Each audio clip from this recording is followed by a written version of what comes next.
sering mengabaikan dua masalah pokok yang sering terjadi dalam dunia nyata, yaitu masalah ketidakpastian informasi dan ketidaksempurnaan informasi. Selama ini kita selalu mengasumsikan bahwa konsumen, produsen, pekerja, dan sebagainya mempunyai informasi yang lengkap untuk pilihan yang cocok untuk mereka. Padahal kenyataannya belum tentu. Konsumen harus mencari harga terendah dan pekerja harus mencari informasi pekerjaan yang alternatif. Persoalan tersebut merupakan ekonomi informasi. Informasi itu sendiri merupakan suatu komoditi yang hanya bisa diperoleh dengan mengeluarkan biaya. Selanjutnya adalah ketidakpastian, probabilitas, dan nilai harapan. Probabilitas merupakan suatu konsep yang didasarkan pada frekuensi relatif dalam jangka panjang. Dan variabel random merupakan variabel yang memiliki nilai yang tidak pasti tetapi mempunyai distribusi probabilitas yang diketahui. Jika variabel random X terdiri dari X1, X2, sampai Xn dengan probabilitas P1, P2, sampai Pn, bahwa P1, P2 plus Pn sama dengan 1, kemudian nilai harapan expected value dari variabel random dituliskan dengan EX, maka persamaannya dituliskan sebagai EX sama dengan P1 dikali X1 ditambah P2 dikali X2 sampai dengan Pn dikali Xn. Misalkan dalam suatu perusahaan memiliki probabilitas naik yaitu 100 juta atau turun 100 juta, di laba tahun ini sebesar 400 juta, maka kita dapat menghitung distribusi probabilitas laba tahun depan, yaitu probabilitas menghasilkan laba 400 juta sama dengan setengah, probabilitas menghasilkan laba 300 juta sama dengan 1/4, probabilitas menghasilkan laba 500 juta sama dengan 1/4. Sama dengan EX atau E laba sama dengan setengah dikali 400 ditambah 1/4 kali 300 ditambah 1/4 kali 500 sama dengan 400 juta. Misalkan perusahaan tersebut memiliki bayangan mengenai investasi alternatif yang mempunyai distribusi probabilitas laba. Probabilitas menghasilkan laba 400 juta sama dengan setengah, probabilitas menghasilkan laba 0 sama dengan 1/4, probabilitas menghasilkan laba 800 juta sama dengan 1/4. Jika laba tersebut, maka perubahannya mempunyai kesempatan yang sama, naik 400 juta atau turun 400 juta. Maka E laba sama dengan setengah dikali 400 juta ditambah 1/4 kali 0 ditambah 1/4 kali 800 sama dengan 400 juta. Jadi, dua kasus di atas sama-sama mempunyai laba yang diharapkan sebesar 400 juta. Tetapi kasus yang terakhir berisiko lebih tinggi daripada kasus sebelumnya. Oleh karena itu, kita harus mengukur resiko tersebut. Resiko tersebut ditunjukkan oleh varian dari laba yang diharapkan. Bila kita menuliskan rata-rata atau laba yang diharapkan dengan X, maka varian Vx dari variabel random X adalah Vx sama dengan P1 dalam kurung X1 dikurangi mean dalam kurung pangkat 2 ditambah P2 dalam kurung X2 dikurangi mean kurung tutup pangkat 2 sampai dengan Pn dalam kurung Xn dikurangi mean kurung tutup pangkat 2 sehingga V laba sama dengan 1/2 dalam kurung 0 pangkat 2 ditambah 1/4 dalam kurung negatif 100 pangkat 2 ditambah 1/4 dalam kurung 100 pangkat 2 sama dengan dalam kurung 100 pangkat 2 per 2. Dalam kasus ini, simpangan baku tersebut adalah 100 akar 2. Dalam kasus kedua, 1/2 dalam kurung 0 pangkat 2 ditambah 1/4 dalam kurung negatif 400 pangkat 2 ditambah 1/4 dalam kurung 400 pangkat 2 sama dengan dalam kurung 400 pangkat 2 per 2 sama dengan 400 akar 2. Berikut ini adalah kurva indifference suatu perusahaan, gambar 3.2 dan gambar 3 tingkat risiko yang optimal. Jadi beberapa orang sangat senang mengambil risiko. Bagi mereka, Resiko itu tidaklah buruk, tetapi sesuatu yang bagus, sementara yang lainnya indifferent. Orang-orang seperti ini disebut risk averse. Kita akan memberikan sesuatu definisi formal tentang masalah ini. Next. Misalkan kita bertaruh dengan melemparkan sebuah mata uang logam, Anda akan menerima uang 100.000 bila yang muncul bagian depan, dan bila bagian belakang yang muncul, Anda membayar 100.000. Oleh karena itu, Anda mengharapkan akan memenangkan 100.000 dengan probabilitas setengah, dan kemungkinan Anda kalah 100.000 juga setengah. Nilai harapan Anda dari permainan ini adalah setengah dikali 100 ditambah setengah dikali 100 sama dengan 0. Permainan ini disebut taruhan yang fair. Suatu taruhan yang fair mempunyai nilai harapan sama dengan 0. Seseorang yang takut dengan resiko akan meminta uang untuk mengikuti permainan ini. Sekarang kita bisa memberikan definisi sebagai berikut. Seorang disebut risk averter bila dia tidak bersedia ikut suatu permainan taruhan yang fair. Seseorang disebut risk neutral bila dia tidak bisa dipengaruhi untuk menolak atau mengikuti suatu permainan taruhan yang fair. Seorang disebut risk lover atau risk seekers jika dia akan senang sekali mengikuti suatu permainan taruhan yang fair. Next. Misalkan seseorang berpendapatan 18.000 diajak bertantangan, dia akan menerima 100.000 dengan probabilitas setengah dan kehilangan 100.000 dengan probabilitas setengah.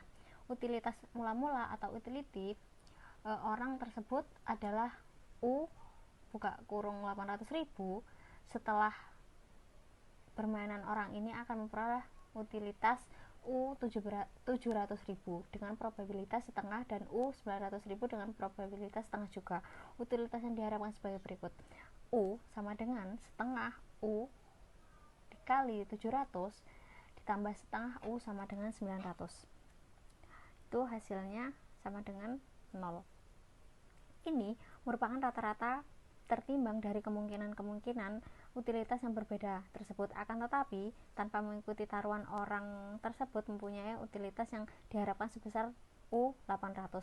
Tentu saja dengan probabilitas sama dengan 1, teori utilitas harapan mengatakan bahwa seseorang akan selalu berperilaku untuk memaksimumkan utilitas yang diharapkan oleh orang itu. Dalam kasus ini, jika U sama dengan 800 lebih besar daripada U, maka orang tersebut tidak akan mengikuti taruhan. Ini U adalah sama. Orang tersebut indifferent, maka orang tersebut bersifat risk neutral. Apabila U, orang yang bersangkutan tetap masih mau mengikuti taruhan tersebut, jelas dia adalah seseorang yang risk lover. Selanjutnya, gambar 3.4 fungsi utilitas untuk pembagian sikap terhadap risiko. Gambarnya misalkan asuransi merupakan suatu contoh dari permainan atau risiko ketidakpastian dan pengambilan keputusan. Nah, yang dimana pertama-tama ini adalah dua permasalahan pokok dalam dunia nyata yang sering kita abaikan. Adalah yang pertama, masalah ketidakpastian. Yang kedua, ketidaksempurnaan informasi. Nah, selanjutnya ketidakpastian, probabilitas, dan nilai harapan. Di mana istilah probabilitas digunakan untuk mengukur secara kuantitatif sebagai kemungkinan kejadian yang tidak pasti. Pembagian konsep probabilitas ada dua. Yang pertama, probabilitas objektif. Yang kedua, probabilitas subjektif. Nah, menurut Franking tahun 1992 menggambarkan suatu hubungan antara resiko dengan ketidakpastian. Dia menyatakan bahwa suatu keadaan berisiko jika kita dapat menentukan probabilitas objektif secara pasti terhadap hasil atau kejadian, dan dianggap mengandung ketidakpastian jika kita tidak ada probabilitas objektif yang dapat ditentukan. Selanjutnya, ketidakpastian, probabilitas, dan nilai harapan. Yang pertama, nilai harapan expected value. E dalam kurung X sama dengan P1 dikali plus P2 plus 0 plus PN XN. E expected value, X variabel random, P probabilitas. Resiko dapat ditunjukkan dengan menghitung varian V dari variabel random yang diharapkan. V dalam kurung X tutup kurung sama dengan P1 buka kurung X1 min X2 X tutup kurung 2 plus P2 buka kurung X2 min X tutup kurung pangkat 2 plus 0 plus PN buka kurung XN min X tutup kurung pangkat 2. Terima kasih. Selanjutnya akan dibacakan oleh teman saya. Oke, selanjutnya saya akan menjelaskan tentang langkah-langkah pengambilan keputusan. Nah, di mana proses pembuatan keputusan merupakan inti dari setiap masalah yang dihadapi oleh dunia bisnis. Nah, yang pertama itu adalah pembatasan masalah. Langkah-langkah pertama ini intinya diharapkan pada usaha untuk menentukan dengan jelas batas-batasan keputusan apa yang akan kita buat. Nah, itu yang pertama. Yang kedua adalah penentuan tujuan. Penentuan tujuan. Pada tahap ini adalah beberapa pertanyaan yang perlu kita jawab. Ada tujuan pengambilan keputusan, bagaimana seharusnya si pengambil keputusan tersebut menilai hasilnya dibandingkan dengan tujuannya. Bagaimana jika si pengambilan keputusan tersebut ingin mencapai tujuannya yang bertentangan satu sama lain. Nah, yang ketiga adalah pencarian alternatif. Pada tahap ini, beberapa pertanyaan yang perlu kita ajukan adalah apa alternatif tindakan untuk mencapai tujuan variabel, apa saja yang dapat kita kendalikan, apa kendala yang kita hadapi dalam pencapaian tujuan. Nah, yang keempat adalah peramalan dampak. Pada tahap ini kita mencoba untuk mengamati bagaimana konsekuensi dari setiap alternatif pilihan. Jika hasil yang diharapkan tidak pasti, bagaimana sifatnya? Dapatkan informasi yang lebih baik diperoleh untuk meramalkan suatu hasil. Nah, yang kelima, penetapan pilihan. Setelah semua analisis selesai dilakukan, kita bisa menentukan pilihan yang paling kita inginkan. Dan yang terakhir adalah analisis sensitivitas. Pada tahap akhir ini, beberapa hal yang perlu kita perhatikan. Bagaimana sifat dari masalah yang menentukan pilihan tindakan yang optimal tersebut? Bagaimana pengaruh perubahan keadaan tertentu terhadap keputusan yang optimal yang diambil? Apakah pilihan tersebut peka terhadap perubahan variabel ekonomi utama yang terbaik oleh si pengambil keputusan tersebut? Terima kasih. Selanjutnya akan dibacakan oleh. Terima kasih. Selanjutnya